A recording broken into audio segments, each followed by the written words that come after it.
আমি একটা কথা বলছি, আমার এখানে দাঁড়িয়ে কিন্তু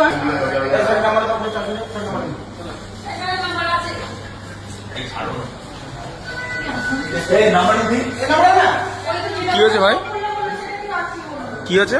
এই জায়গায় আমি ডাউনটাউন মলে যখন আসি তখন দেখছি একটা অশান্তি চলছে। হ্যাঁ, এই এসপা নিয়ে যখন অশান্তি হচ্ছে, এক প্রতিকারী রক্ত বার হয়ে গেছে মারপিট করে, আর এক প্রতি মোটামুটি বন্ধুরা আমি এসপাতে আসিনি, আমি বাইরেই ছিল। পুলিশ আপনাকে ধরলো কেন? পুলিশ আমাকে ধরছে, বলছে বলে তুই হুমকি দিয়েছিস। এই এসপাই মারপিট হয়েছে? এসপাই মারপিট হয়েছে ডাউনটাউন মল। এসপাতে কি হয় কিছু জানেন? ওসব সবাই জানে, আমার জানার বিষয় নেই। আপনি কি হয়? আমি আসিনি। আচ্ছা, আমার পুলিশ আপনাকে ধরলো কেন? পুলিশ আমাকে ধরছে, আমি একজনকে বলছিলাম এই এর মাথা ফেটে গেছে কেন, আমার চেনা জানা ছিল বলে একজন। আপনার কোথায় বাড়ি? আমার বাড়ি ফুলবেড়িয়া। ফুলবেড়িয়া? মারধর করেছে কারা?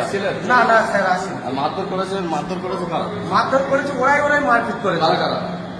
ওরা মোটামুটি যারা এসেছিল তারাই মারপিট করেছে, মোটামুটি আমাকে হ্যারাসমেন্ট করে। তোমার নাম কি? আমার নাম ভোলা সর্দার।